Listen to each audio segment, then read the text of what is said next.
Senhor é bom, o Senhor é maravilhoso. Eu não me canso de dizer o quanto esse Deus tem sido bom, generoso com todos nós. Eu quero te levar uma palavra, querido, que ela é uma palavra de instrução. Existem várias palavras que elas têm dentro delas, impregnadas dela, uma instrução de Deus. Essa é uma delas, né? Existem palavras que são proféticas, existem palavras que são de cura, existem palavras que são rema. Mas eu tenho certeza que essa palavra ela atinge a igreja como um todo. E ela tem um direcionamento muito, mas muito específico de Jesus com relação ao conteúdo dessa mensagem. É uma mensagem, querido, em que se você colocar em prática, e você vai precisar exercitar para que essa palavra se torne verdade, mais do que um ouvinte, um praticante. Se você praticar, dá certo. Se você praticar, olha, querido, é Jesus falando, não é o pastor Ricardo não, eu tenho falha, mas ele falando, ele não falha, viu? Se você praticar, vai dar certo. Amém? Confie nisso. Vá até o texto de Mateus, Evangelho de Mateus, no capítulo 6.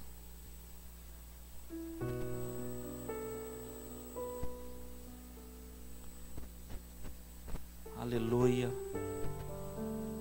Quero falar com você hoje. Por que nós precisamos orar? Por que nós precisamos orar? Amém, querido? Aliás, quantos aqui creem que nós precisamos orar?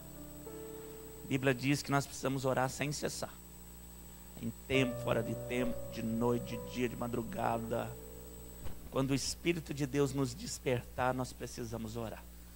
Mas para que nós possamos fazer, querido, todos nós somos assim, sem o peso de uma incumbência, né? Sem o desafio, né? Às vezes você diz assim, não, eu vou orar, começo de ano eu vou estabelecer aqui uma regra. A regra não dá certo.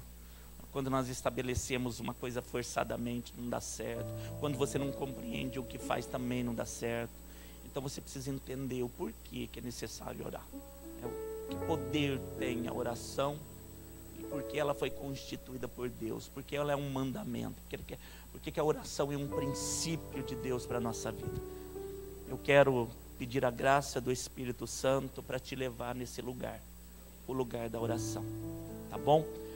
Mateus capítulo 6, estamos juntos, do verso 5 até o 13, diz assim a palavra do nosso Deus: e quando orares, quando o quê? Não seja como os hipócritas, aqui ele vai falar dos religiosos, pois se comprazem em orar em pé nas sinagogas. Eles fazem isso de propósito. E eles se colocam nas esquinas das ruas, para que eles possam ser vistos pelos homens. Vistos por quem?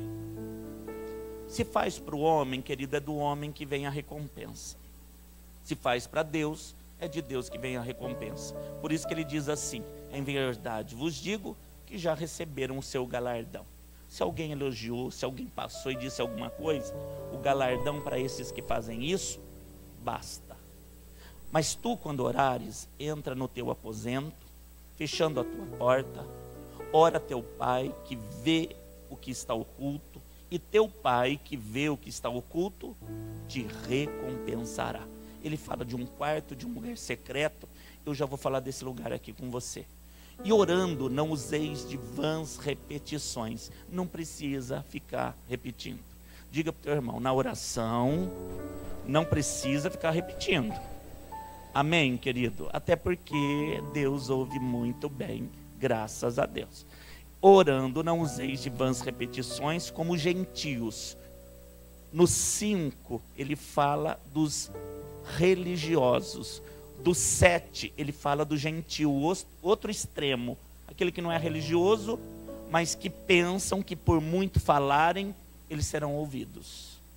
Não vos assemelheis, pois, a eles, igreja, porque o vosso Pai, olha o que ele vai dizer, sabe o que vos é necessário antes antes de vós lhes pedirdes. Olha que coisa tremenda. Não vos assemelheis a estes que ficam repetindo, porque o vosso Pai sabe o que vos é necessário antes mesmo de você pedir. Portanto, vós orareis assim. E a oração é uma oração modelo de Jesus para nós. Pai nosso que estais no céu, santificado seja o teu nome. Venha o teu reino e seja feita a tua vontade. Onde? Aqui na terra, como é feita a tua vontade no céu. O pão nosso de cada dia, porque cada dia tem uma porção. A de hoje, a que Jesus está orando, Ele está dizendo: perdoa as nossas dívidas, assim como nós perdoamos aos nossos devedores. E no 13 eu termino dizendo o que Ele diz: e não nos induzas, e não nos deixes cair em tentação, mas livra-nos de todo o mal. E Ele termina reverenciando de novo: porque teu é o reino, teu é o poder, tua é a glória para todo sempre. Amém. Amém, queridos. Palavras de Jesus para nós, palavra do Espírito Santo para esta igreja bendita. Vamos orar. Amém. Querido Deus, amado Senhor, o Senhor é lindo, o Senhor é maravilhoso, o Senhor é dono de tudo, o Senhor é Senhor desta igreja. É verdade quando o Senhor diz que o Senhor conhece antes mesmo que a palavra venha na nossa boca, tu já o sabes. Isso tem sido experimentado pela minha vida e pela vida desta igreja. Mas nós queremos nessa noite, Pai, nos achegarmos mais a Ti através da oração que o Senhor quer que nós façamos. Não é a oração que a igreja se agrada, não é a oração que os homens se agradam, mas é a oração que o céu aplaude. Essa oração, esse modelo de oração específico que eu quero na minha vida.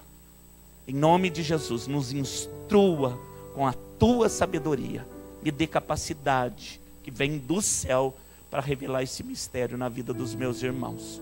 Eu te peço, eu te agradeço, bondoso, fiel Espírito Santo de Deus. Todo que crê que Ele está aqui, diga amém. Graças a Deus, igreja. Amados, um instante da sua atenção, essa palavra é poderosa e ela traz um efeito tremendo na nossa vida. Jesus, Ele está no início do ministério. Ele dos 30 aos 33, esse ministério, ele se tornou um ministério muito atuante. Foi quando eu penso que o Pai disse: manifeste a minha glória. A Bíblia não diz a respeito da adolescência, da juventude. Eu penso que Jesus, ele sempre foi, querido, um anunciador das coisas do reino de Deus. Eu penso que em detalhes ele foi crescendo como eu e você estamos crescendo em graça e em sabedoria. Mas para aquilo que ele foi chamado, ele precisaria receber uma palavra de instrução de Deus dizendo: começa. Começa. Para aquilo que ele nasceu, para aquilo que ele foi chamado, ele começou aos 30 anos a manifestar os milagres que o reino de Deus haveria de trazer sobre a terra. E ele começou pela região da Galileia. Ele vai começar aqui embaixo, na região da Galileia. O primeiro milagre é quando ele transforma água em vinho, nas bodas de Caná. O texto diz isso, numa região da Galileia. Ali ele transforma água em vinho, e ali, querido, se começa efetivamente o ministério. A Bíblia diz que muitos dos milagres e maravilhas que Jesus fez não foram relatados. É bem provável que seja deste em diante. O texto não é claro, a Bíblia não fala, não faz menção do antes. Mas aquilo que serve para nossa edificação, tudo foi escrito. Amém, querido? Ele começa então os milagres pela região da Galileia. Ele vai percorrer a região da Galileia. E muitos sinais, maravilhas, milagres vão acontecer. Ele vai daqui a pouco começar a escolher os seus, porque aqui nesse exato momento ele ainda não tem os 12 discípulos. Ele ainda vai escolher, ele ainda vai chamar pelo nome. E que dá, né, querido? Andar com Jesus, ser discipulado por Jesus, que coisa maravilhosa. Aqui uma multidão está junto dele. Ele está no monte, uns chamam de o monte do Sermão da Montanha, outros chamam o monte das bem-aventuranças. É assim que lá em Israel eles também chamam. Nós tivemos o privilégio de estar 2 vezes ali, e é um lugar lindo, e não por coincidência, mas por cristocidência, né? Toda uma multidão está naquele lugar, onde a posição em que ele ficou, o monte tem um relevo, uma declividade, que ele falava lá em cima e todos ouviam lá embaixo. Não havia microfone, não havia o recurso do som que nós temos, mas tenho certeza, todos ouviam Jesus. E ele estava ali fazendo o quê? Instruindo aquelas pessoas. Jesus sabia, assim como Paulo escreveu em Romanos 12, 2, presta atenção, querido, em Romanos 12, 2, Paulo escreve à igreja que está em Roma, que se eles não mudassem a maneira de pensar, se eles não renovassem a mente deles, eles não teriam como experimentar a boa, agradável e perfeita vontade de Deus para a vida deles. Paulo escreve isso, e Jesus sabia disso. Então uma das primeiras coisas que Jesus vai trabalhar é a mente. É aquilo que estava como um paradoxo, como uma estrutura religiosa da época. Uma estrutura, querido, que precisava ser combatida diante das leis que existiam, da igreja que existia, dos homens, da forma com que eles viviam. Jesus nasce numa geração que precisava ter a mente trocada. Aliás, querido, ter a mente trocada é um milagre. Ter a mente trocada é um milagre. Querido, diga para o teu irmão, se você teve a sua mente renovada, é um milagre, em nome de Jesus. Amém, querido? Aquela mente cativa, presa à religião, presa aos ensinamentos, querido, da tradição.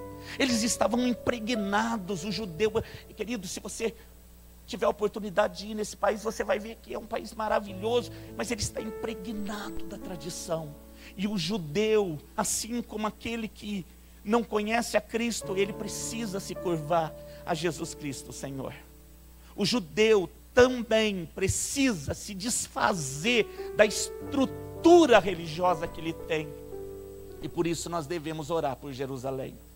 Amém, por isso, querido. Jesus sabia de tudo isso. Então, querido, enquanto ele inicia o ministério na Galileia, ele está no Sermão da Montanha falando sobre muitas coisas para trocar a forma de pensar do povo. Adiante o aguardava uma cruz no Gólgota. Lá seria o ápice da sua vinda na terra.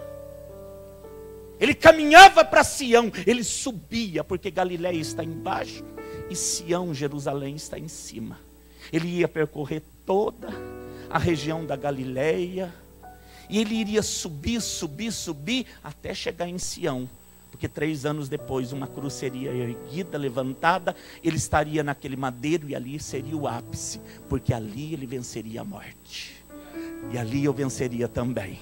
Ali você venceria também, querido. Ali nós seríamos comprados e libertos pelo poder do Senhor, lá em Sião. Aliás, querido, tem a ver com a sua caminhada.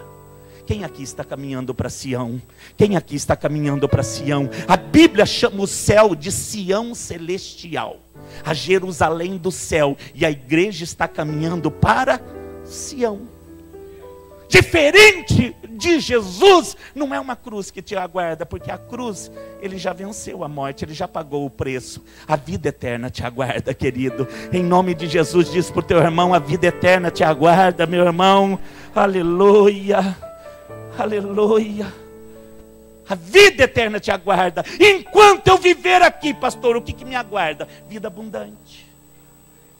A vida abundante me aguarda, porque eu posso trazer a realidade que já é do céu para a terra. Por que eu posso viver uma vida diferente aqui? Quando eu trago a realidade do céu para a terra. Como que eu faço isso? Uma das maneiras? Orando. Daqui a pouco eu vou falar de novo. Por que eu preciso orar? Uma das coisas é porque você consegue trazer, você vai ver na oração, modelo. Venha a tua vontade que está no céu aqui para a terra. Venha a tua vontade que está no céu aqui para a terra. Venha a tua vontade que está no céu aqui para a terra. Ah, querido, você é quem traz a realidade do céu aqui para a terra. Jesus sabia que isso era verdade, mas que precisava ser inculcado dentro deles.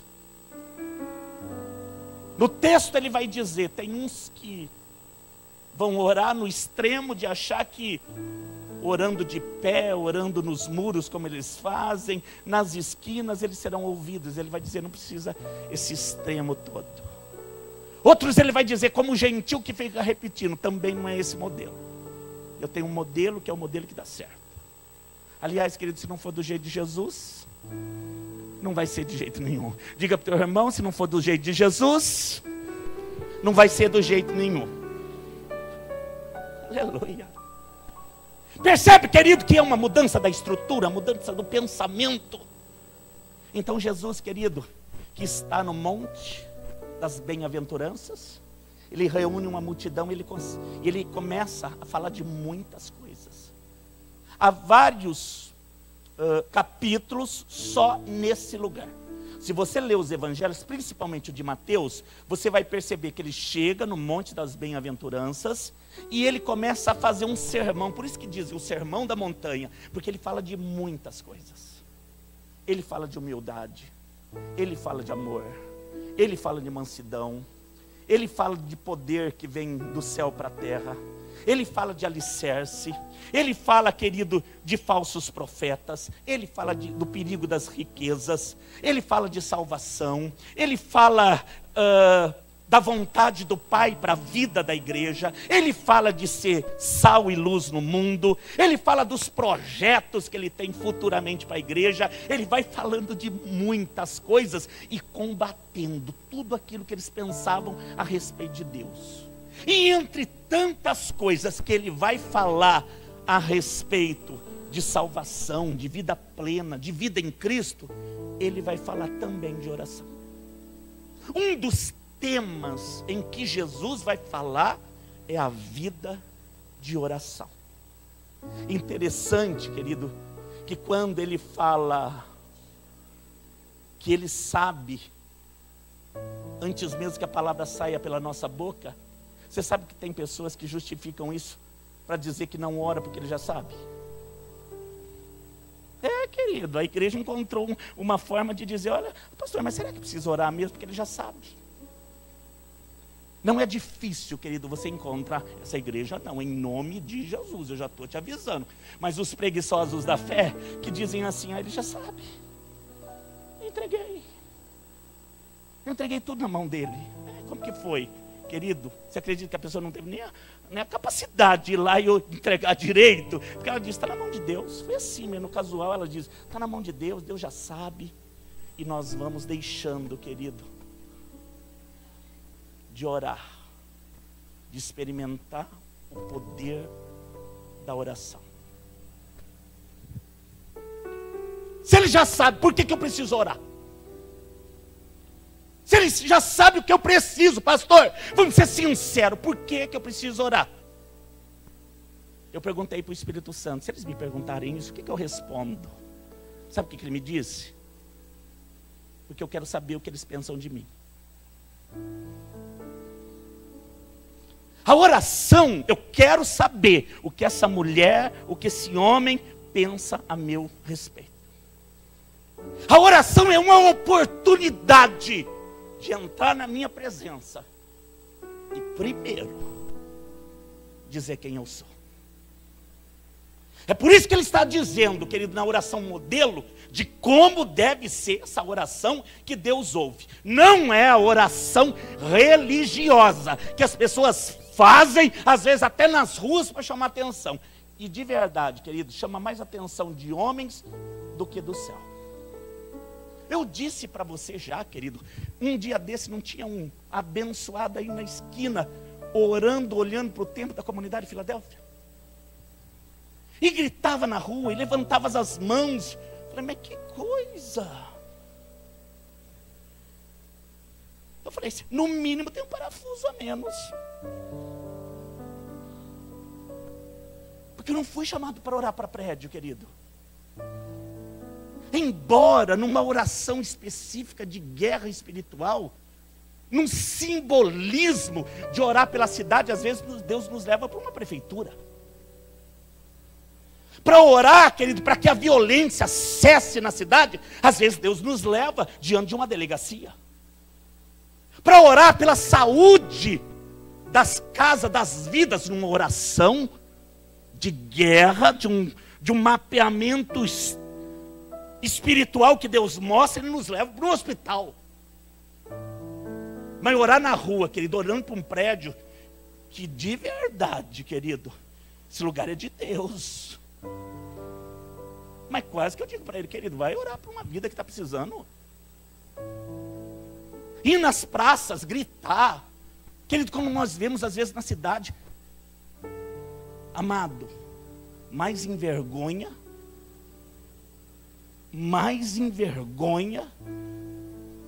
do que revela a graça e a palavra de Deus.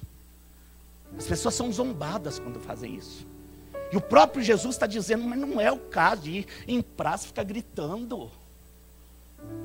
Pastor, Deus pode usar para uma palavra, Ele pode tudo, querido. Ele usou no passado, querido, profeta nu para anunciar vergonha da nação. É claro que existem chamados específicos, e eu não julgo, querido, longe disso. Mas o muito orar não diz, querido, que essa pessoa é ouvida ou não por Deus. Como também nas repetições que nós fazíamos no passado. Aliás, você tinha aquelas bolinhas também? Você ia passando na mão lá. Não precisa falar o nome, né, querido? Aquele colar cheio de bolinha, que você tinha que ir contando do tamanho do teu pecado. Às vezes você dava a volta, né? Mas essa parte pula. Quando nós íamos confessar, e a religião passada dizia, olha, é 30, é 40, olha, dependendo, é 60. Vai lá todo dia. Ajoelha no milho. Olha que penitência. Aquela oração repetitiva, querido, que nós fazíamos, até quando a gente jogava futebol, no esporte. A oração que é a oração do Pai Nosso, mas é uma oração muito mais para energia de campo. Pai nosso que está nos céus, santificado seja o teu nome, venha a nós o vosso reino, seja feita a tua vontade. Querido, mas era assim que orava. E se não bastasse, emendava ainda com a outra lá. Ave Maria, cheia da graça lá. Que oração é essa? É a que Deus ouve. E quando nós trazemos para a nossa realidade espiritual, às vezes essa oração repetitiva, ela não tem bolinha na mão, ela não é a energia lá do esporte, mas ela é a necessidade que nós temos dentro, para dizer, Deus, não esqueça de mim. Deus, eu estou precisando. Entrei de uma forma aqui hoje. Não cabe dentro de mim mais. E nós nem dizemos quem Ele é. Entrar na presença é uma dádiva. Eu vou dizer de novo, entrar na presença é uma dádiva.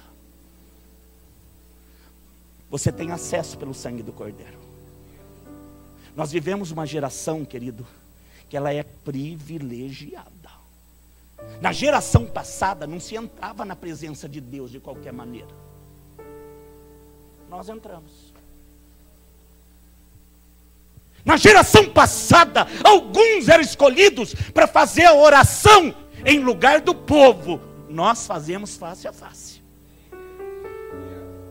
Na geração passada se tinha, querido, uma lei que dizia como deveria ser. Até na presença dos reis do passado, para entrar na sala do banquete, os guardas que protegiam o rei não deixavam ninguém chegar, nem que fosse parente. nem que fosse esposa. Olha a Esther para você ver. Para ela chegar na presença do rei, o cetro teve que ser apontado. E se não aponta, ela quer entrar, ela é morta no caminho, porque ninguém chega na presença do rei de qualquer maneira. Por que você está falando disso, pastor? Porque como nós temos acesso, nós temos cometido o erro de chegar de qualquer maneira. Jesus está dizendo, quando você for orar, você primeiro diz quem Ele é. Chega com reverência. Chega dizendo que Ele é Pai. Ele é o meu Pai. Pai nosso que estais no céu, diz onde Ele mora. Ele está no céu, mas Ele governa tudo. Pai nosso que estais no céu, santificado seja o teu nome. O Senhor é santo. A oração que nós devemos fazer todas as vezes que você for fazer, diz quem Ele é. Diz quem Ele é. A tua necessidade não vai mudar o princípio. Vou dizer de novo, a tua necessidade, ainda que você precise muito, ainda que você esteja desesperadamente numa situação, num vale de sombra de morte, isso não invalida a maneira com que você chega diante do rei. O soldado da guerra, por mais que fosse a luta e a necessidade dele, ele tinha que cumprir todo o ritual para chegar até a presença do rei, se chegasse. É por isso que às vezes, queridos, nós somos chatos com a igreja. Eu sei que às vezes somos até taxados, mas a igreja, pastor, mudou. Mas a reverência diante de Deus, não. Eu não faço, querido, entrevista com alguém de autoridade, mas chega um chiclete. Querido, se deixar, o abençoado entra aqui, faz bolinha, e ainda se aprende a fazer uma bolinha dentro da outra, faz. E eu fico daqui vendo. Ela fez uma, fez duas, mas conseguiu fazer a terceira.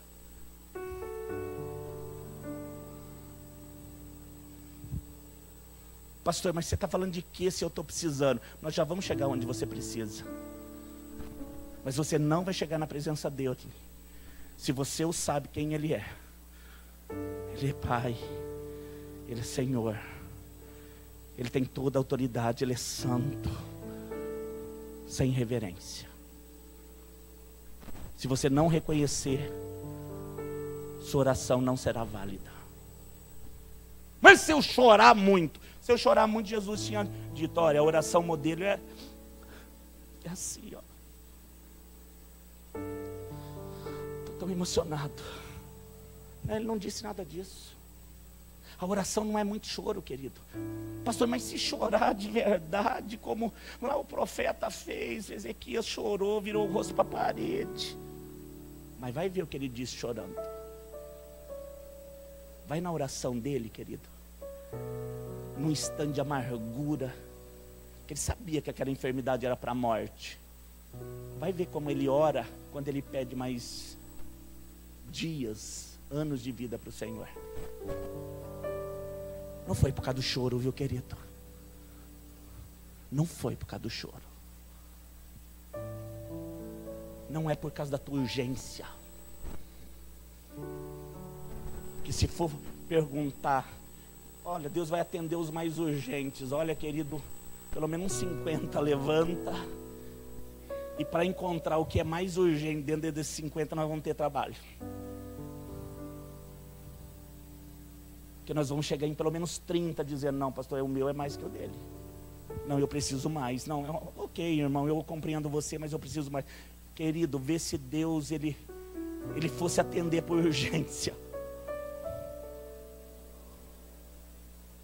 Quando nós transferimos isso para toda a terra, para toda a necessidade das famílias que elas estão vivendo, quando você seria atendido? Quando seria?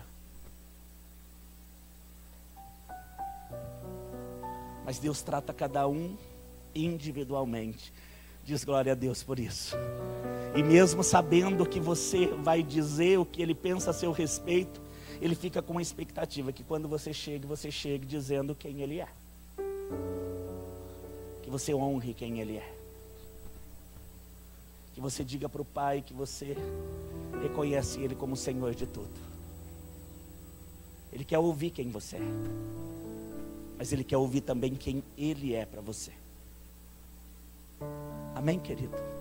É por isso que Jesus está dizendo, olha, quando entrares em oração lá em secreto, é importante dizer isso também, que esse lugar secreto, que as pessoas às vezes dizem para justificar a sua não vinda na igreja, querido, porque eu conheço várias pessoas que se cansaram das igrejas, decepcionadas com o evangelho, decepcionadas com pessoas, decepcionadas com lideranças, e sabe o que elas escolhem fazer agora?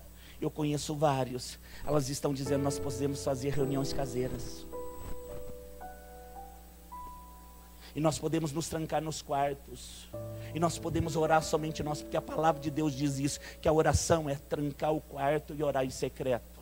Isso é um modelo, querido. O quarto deve ser um lugar de oração, diz amém. Mas oração, querido, quando Jesus diz a respeito do lugar, Ele está dizendo um lugar onde você possa ouvi-lo e onde você possa entender o que você está orando. O quarto, quando Deus diz, é o lugar físico, é o lugar físico. Mas o que Ele está dando ênfase é um lugar onde você ora e você entende o que você está orando. Pode ser um banheiro? Pode. Tranca ele. Pode ser uma cozinha? Pode. Pode ser uma igreja? Também pode. Um lugar onde você ouve o que você está falando e compreende o que você está falando. Porque vamos ser sinceros, querido, tem oração que nós fazemos, que quando nós terminamos, nós olhamos para trás, ou nós pensamos, o que foi que eu orei mesmo? Porque a mente tenta roubar a tua oração. Você começa numa linha, querido, e daqui a pouco você está orando em outra. Você começa falando de um motivo, e daqui a pouco você está em outro. A mente, querido, ela luta para que a oração que você faz, que você mesmo não compreenda. A Bíblia diz isso, que há pessoas que não creem no que oram. Não é o que os outros oram, mas como elas não têm, querido, experiência de oração, vida de oração, elas se perdem em oração. Elas não têm o hábito.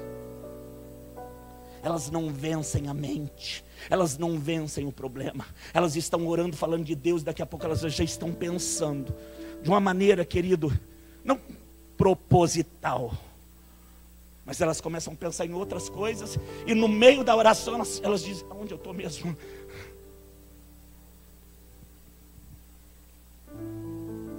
Isso é falta de oração. A primeira coisa a fazer é dizer quem Ele é. A segunda coisa a dizer é que Ele está no controle de tudo. Venha o teu reino aqui na terra, como o teu reino é no céu. Amém, querido? Ele é Pai, Ele é santo, Ele é soberano, e Ele tem o reino na mão. Ele tem o governo nas mãos. Ele é Senhor de tudo. Amém, querido? Diga para o teu irmão, querido, Ele é Pai, Ele é Senhor, e Ele tem o controle de tudo nas mãos.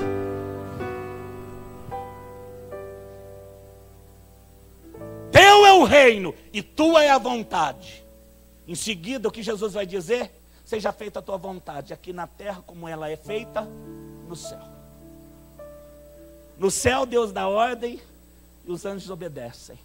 Ai, pastor, mas na terra é diferente, né? Diferente por quê? Ah, porque aqui tem demônio, mas ai do demônio se não obedecer. Aqui tem circunstâncias, tem coisa, tem crise, mas ai da crise se não obedecer. A vontade de Deus é soberana. Isso alivia teu coração. Ai, querido, diga para você mesmo, a vontade de Deus, o plano de Deus para minha vida é soberano. O que significa isso? Que nada, absolutamente nada, pode deter o plano de Deus com relação a você. E você deve orar isso, e você deve anunciar isso, e você deve dizer para Deus isso: Pai, Tu és Senhor, Tu tem todo o poder na mão. A oração do Pai Nosso é modelo para você entrar na presença dizendo quem Ele é. Pai, Tu é poderoso, Tu reina sobre tudo e sobre todos. Não tenha pressa de dizer da tua necessidade, porque diante do Rei, Ele quer ouvir o que você pensa a respeito dele. Ele sabe da tua necessidade. Mas pensa o olhar de Deus. Ela está precisando tanto, mas ela não tem pressa de falar dela. Ela fala de mim. Ele não tem pressa de falar do que ele está precisando, porque eu sei que ele está precisando. Eu sei que é urgente na realidade dele. Mas ele fala de mim.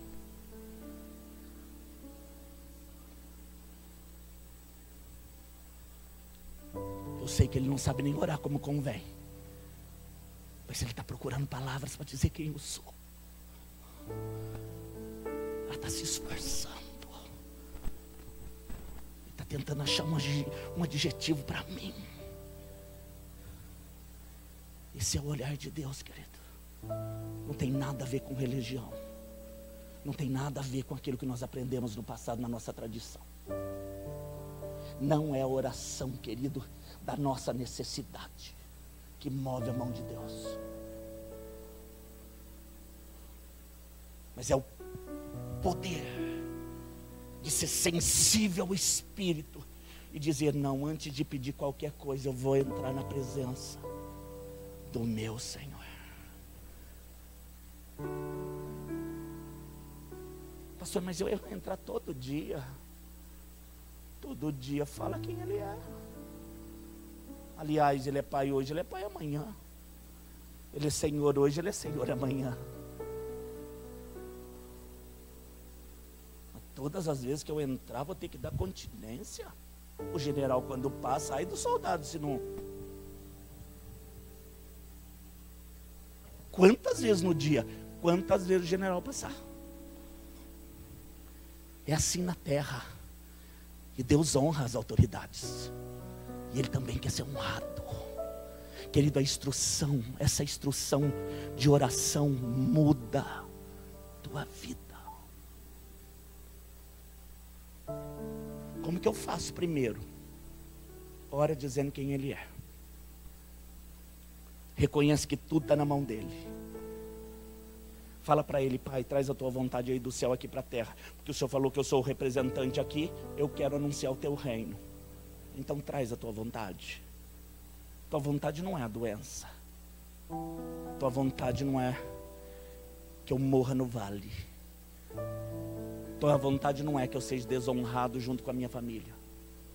Tua vontade aí no céu é soberana. E eu estou anunciando, ela vai ser aqui na terra. Ela vai ser aqui na terra. Eu estou aqui para anunciar a tua vontade. Olha como muda, querido.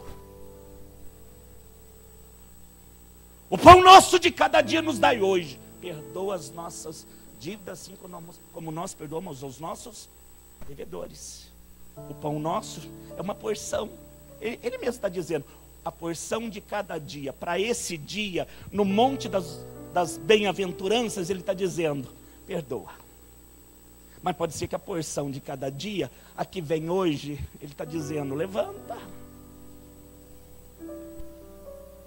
Querido, percebe que a porção de cada dia, ela é específica para cada dia?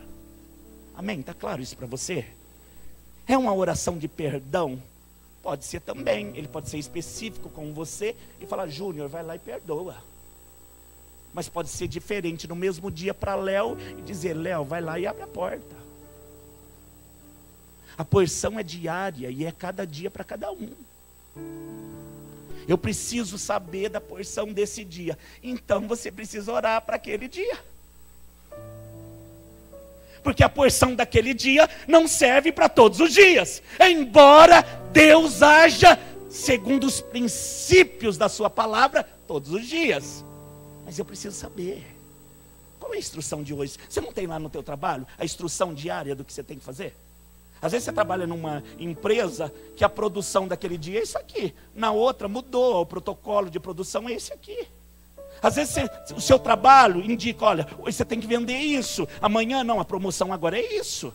Nós temos instruções diárias para a nossa vida. O Espírito Santo quer te dar instruções, querido.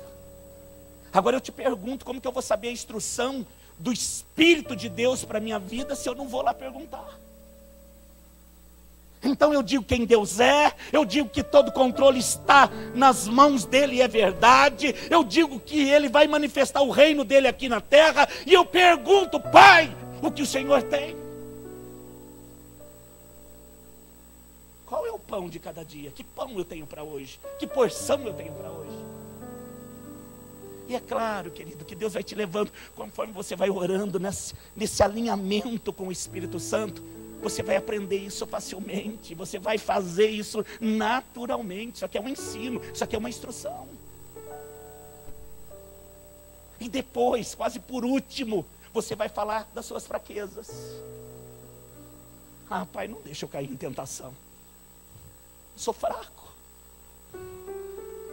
Não me deixa cair nesse vale. Não me deixa errar. Não me deixa ceder. Não nos deixes cair em tentação, mas livra-nos desse mal. Pai, olha isso que está diante de nós. Olha isso que está diante de mim. Pai, tira isso da minha vida. Eu estou me sentindo fraco diante dessa coisa que está de novo batendo na porta. Eu estou falando coisa que eu não devia. Minha carne está sendo excitada de novo por esse problema que eu já caí. Pai, me livra disso. Que oração é essa? Oração do Pai Nosso. Você vai quase no final falar de você. Amém, querido? Mas quando você começa a olhar para Ele e falar dele, quando você vai falar de você, você fala de uma outra forma. O problema fica pequeno quando nós reconhecemos o Deus grande que nós servimos. Querido, o problema fica pequeno quando nós reconhecemos o Deus grande que nós servimos. Não é o contrário, falar de um problema grande e deixar Deus pequeno. Porque vamos ser sinceros, meus irmãos, nas nossas orações da igreja evangélica, não estou falando do ímpio que não conhece Deus, estou falando da igreja que às vezes está muito necessitada, e na urgência de como ela está necessitada, ela deixa Deus pequeno e o problema muito grande para ver se Ele ouve. E Ele me chamou aqui para dizer para mim e para você: eu continuo sendo grande, eu continuo sendo Deus, eu continuo sendo soberano, eu continuo sabendo de todas as suas necessidades.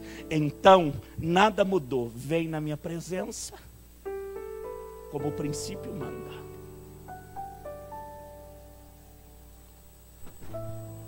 E no final, eu termino como? De novo dizendo quem Ele é. Porque teu é o reino, teu é o poder, e tu é a glória. Aí, pastor, eu começo falando dele, termino dizendo dele, é assim que deve ser. Nesse lugar não cabe lugar para nós, só para Ele. Pai, eu estou muito necessitado, não deixa eu cair em tentação, mas livra de todos os males. Porque eu tenho certeza, se tudo isso acontecer na minha vida, isso vai anunciar o teu reino, o teu poder, tua glória. Pai, vem diante dessa cura que eu preciso. O Senhor sabe como que eu estou vivendo. Pai, vem diante dessa necessidade que eu estou tendo financeira. Ai, Pai, salva em nome de Jesus. Porque há momento para pedir. Ele não está excluindo isso, mas há um momento oportuno para dizer. E termina dizendo: obrigado, Senhor, porque teu é o reino, teu é o poder, tu é a força. É como um encontro com um amigo. Estou terminando aqui, viu, querido? Quando você encontra um amigo, primeiro você faz o quê? Ai, querido, que bom te ver, estou com tanta saudade. Você é um amigo querido. Não é assim um amigo que você não vê há muito tempo? Ou você já chega falando para ele: viu, você tem um dinheiro para me emprestar? Aí não é amigo, né? Aí é quase banco. Não é isso? Não, querido, você chega e fala, mas que saudade. Quanto tempo que eu não te vejo. Se é de infância, então você começa até a lembrar, né? Você lembra lá quando a gente jogava bolinha de gude? O jovem não sabe o que é isso, né? Os mais novos. Você tem experiência com o amigo, e aí você conta das experiências com o amigo. Você fala de muita coisa, antes de falar de necessidade. Quando nós encontramos um amigo que há muito tempo nós não encontramos, ou quando nós temos um carinho muito grande por alguém, a necessidade vai ser explanada, expressada, mas depois de um certo tempo. E depois você não vai embora de qualquer jeito. Você vai dizer, ai, foi tão bom estar aqui com você. Foi tão bom falar com você. Olha, me fortaleceu. Vamos encontrar de novo? A oração, querido, é isso. É dizer, Pai, eu estou necessitado sim. Mas o Senhor está no controle de tudo. Porque teu é o reino. Teu é o poder. Tu é a glória. Você sabe que tem gente, querido, que termina a oração com bronca com o Senhor? Vê se pode. Ah, quer saber? Se o Senhor não fizer, não vou nem mais orar. E Deus fica falando, mas que marmota que é essa? Eu estou aqui para fazer, ela está fazendo tudo errado. Nem reverência tem, não sabe nem pedir, ainda termina fazendo birrinha.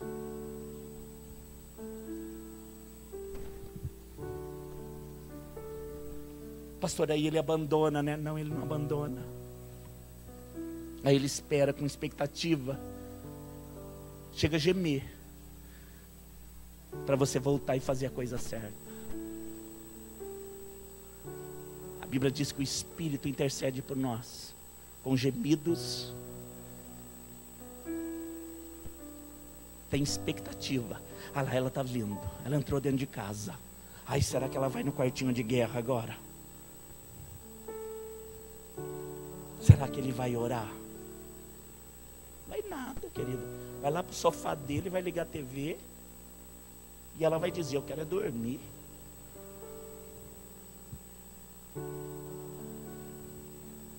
Se nós colocarmos em prática a vida de oração, você será imbatível. A igreja desses dias não ora. A igreja não lê. Porque a oração, querido, ela se transformou num peso. Por não saber usá-la. Ah, mas eu estou jejuando. Você sabe que até o jejum dos últimos dias é uma mistura de espiritual e natural. Mas como assim? Ah, eu vou fazer um jejum para agradar a Deus, mas vai que eu perco uns quilos, ajuda também. Então a pessoa, ela vai jejuar, eu vou tirar pão, que engorda. Eu gosto muito, é para Deus, mas engorda. Querido, as pessoas fazem uma mistura. E se tiver, querido, uma intenção pequenininha lá dentro deste jejum, que é para queimar gordura, o tempo de queimar gordura já foi, viu, querido? Tempo de sacrifício já acabou. Se tiver isso aqui, querido, dentro de você, e não cabe a mim apontar, isso aqui, de um pouco para você e o resto para ele não serve. Não perca tempo. Além de não emagrecer, Deus rejeita.